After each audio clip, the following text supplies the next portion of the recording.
not on? Oh, because it's not on. It's oh. Hey, Instagram, it's me, T, from the Pattersons, taking the train to Tibet. I like to say this. Little house cleaning here, housekeeping here. Whatever the internet people say, when you got a channel and you do all that stuff like that. Just a quick thing. Some people they always send me they want me to join Threads, or maybe it's Instagram makes them do. I have no idea. They want to join Threads. I am not going to do Threads. Okay, not right away. I'm one of those people. Don't worry about what kind of people I am. The point is, I'll go to Threads sooner or later. Right now, I'm I say mastering the space I'm at. Rest of India, I'll be here. When I get to the States, I might think about getting on doing the thready thing. Maybe not. I really don't. I'm not. See, the thing is, a lot of the stuff that you're trying to build a bigger audience, for numbers of reasons, right? I'm not trying to build a bigger audience, all right? Okay, first of all, this really, I shouldn't say this, because then you'll be whatever. The people who so-called follow me or pay attention to what I'm doing, they pay attention to what I'm doing, and you shouldn't be looking at everything I post. You should see the title and say, oh, that sounds interesting, whatever. Or something, whatever.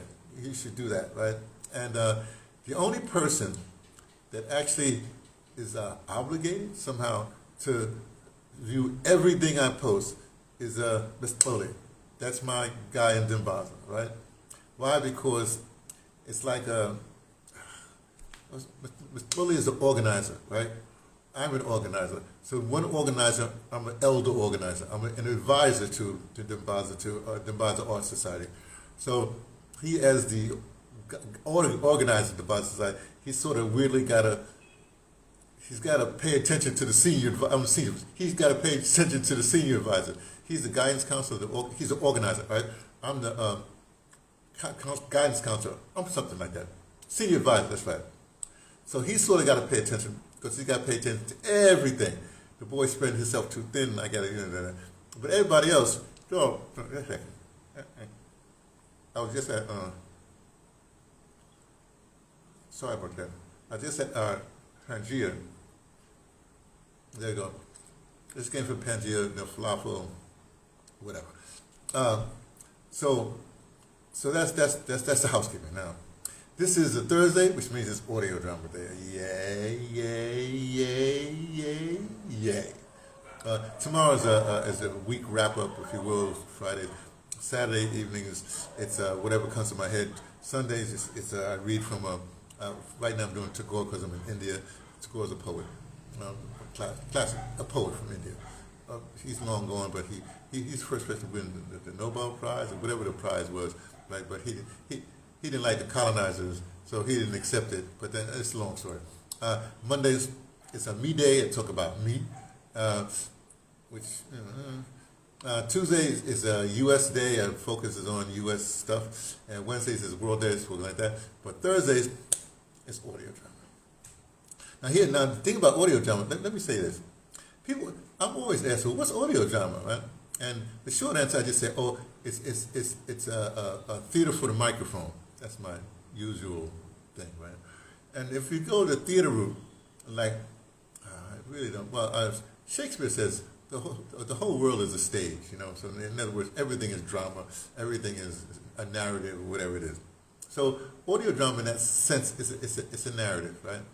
But more importantly, because of the way it's structured, like for instance in Shakespeare's time, when they put something on stage, then because of the way the society was, male society, even the dudes played women, because they wouldn't let women, whatever they do, something like that. And then they evolved, and then women would play the women role, and then like that. Then it stayed there for a long time.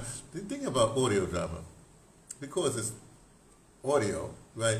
You could put, if you do, I do live modern audio drama. That's when I'm doing it myself, right? When I train other people, other things happen. So live modern audio drama, we have costumes. It's basically a stage play, right?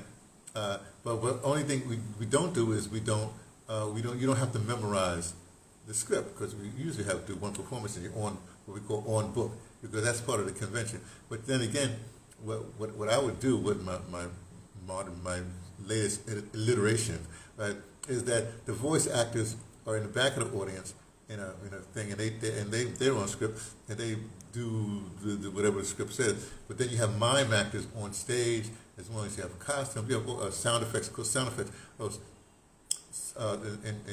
In audio drama, the most important role is the is the technician, the engineer, right? But then but the stars are the sound effects people. So you can see how sound effects is done. All that stuff. It's a wonderful thing. It's like a 3-ring circus, right? When they do it right. Maybe I'll get to that point because in DeBrother we got a theater now. Maybe I'll get a troupe going, and then we can, it'll flourish. I've got a woo-wee.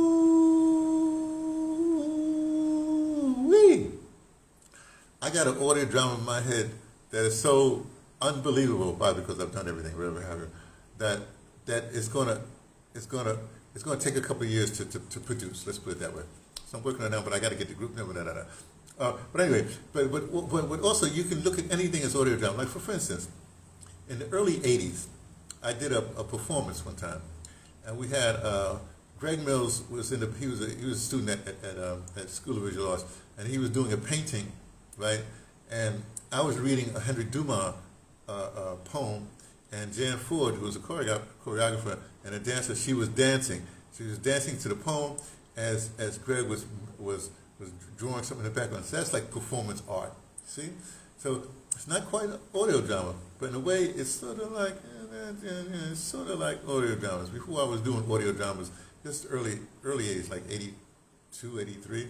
Just before I officially started doing live audio dramas in 86, I think it was, when I got Creative Unity together. Anyway, the point is, so there's always aspects. Now, let me give you a thing that's really interesting to me. Right now, also, I'm sorry. When I came out of the 60s, Black Arts Movement, the Black Power movement, whatever have you, most of the people that came out of that movement and it sort of dispersed, they either went into theater, law, or communications. Communications or law, basically, So that's what they went into, like radio, TV, whatever. Some went into theater, like that.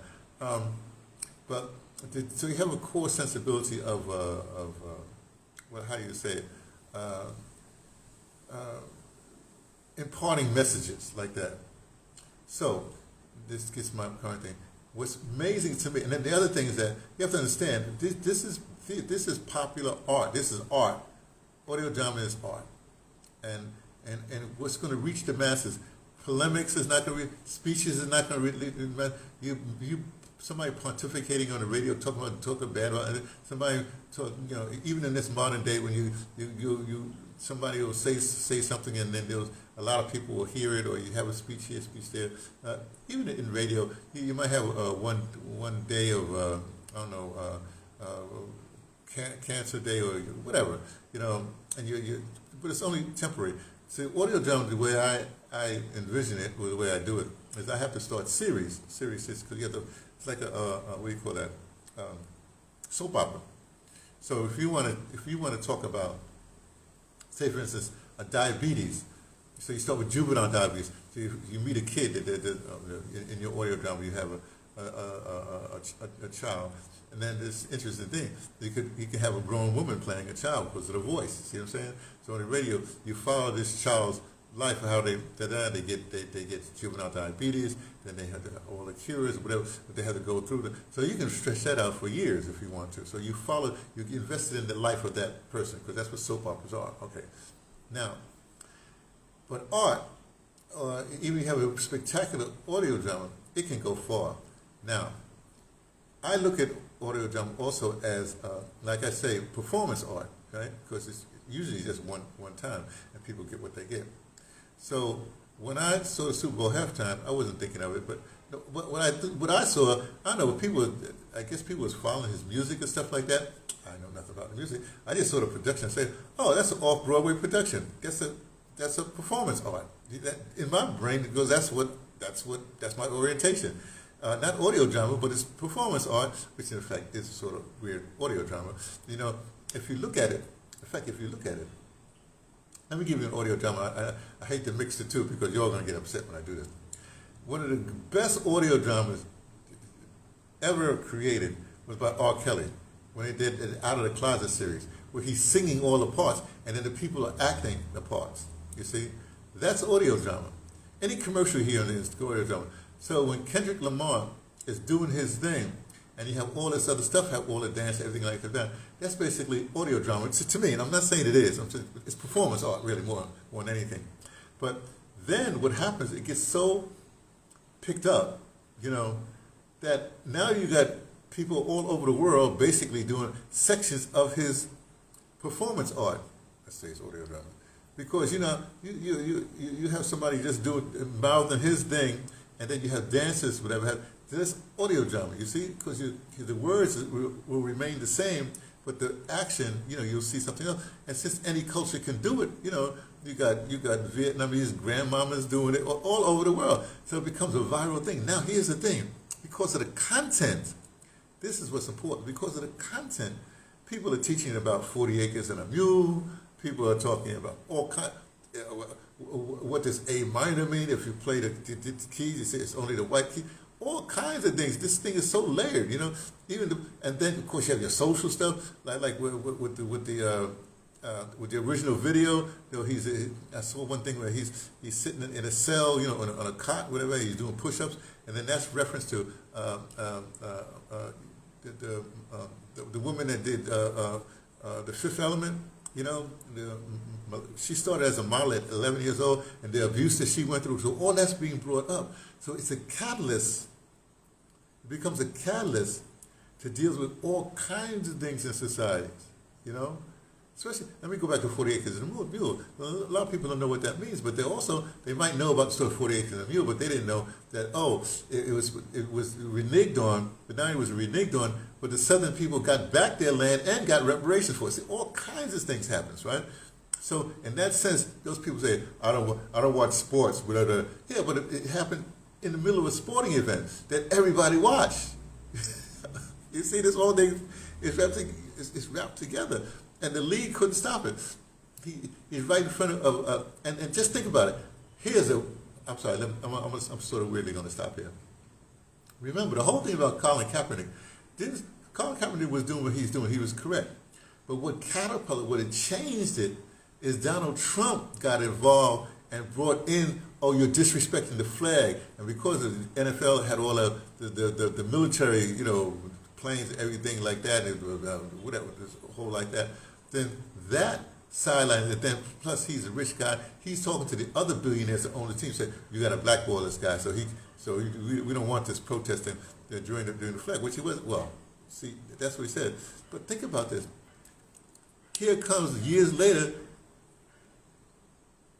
Mr. Lamar, Brother Lamar, comes and puts something so in the face, in front of that same person that caused the problem in the first place. Therefore, rectifying. See how art works? So for me, being a revolutionary, blah, blah, blah, blah, blah, being shoot. Yeah, go ahead and do that. But to be a cultural revolutionary, to be a Kendrick Lamar, it's much more effective, gets into much more people's brains and their hearts and their minds and their bodies than all of the wars you have, anything that whatever you can imagine, is absolutely minor. Get that minor. Compared to the power of art, of performance art. So in life, I'm an evolutionary, I evolve. But in my art, I'm a cultural revolutionary. What Kendrick Lamar did was a cultural revolutionary thing. Layered, written exceptionally well. So many, they call them Easter eggs, so many layers that people are studying it now. When I say people, not just, forget the university studying it. I'm talking about grade school kids are studying it. They're using it to teach about certain things. This is the power of culture, of audio drama. I'm saying audio drama. You see? So that's what I had to tell you all tonight. I See, I made it short as usual. Oh, boy, I'm getting this Instagram thing pretty good. Okay, so just remember that. You know, you can be if you want to blah blah talk about stuff, yeah, go ahead blah blah. Blah. If you want to bang bang shoot stuff, okay, go bang bang shoot. If you want speech stuff, you know, and tell people, yeah, you should do this, or I'm not going to do that. Go ahead and do that. Give people instruction. But if you want to customize the hearts and minds, then you bring them in on a level, on the dance level, on the singing level, on the emotional level. You see, that's how it's done. All right, talk to you all later. Bye-bye.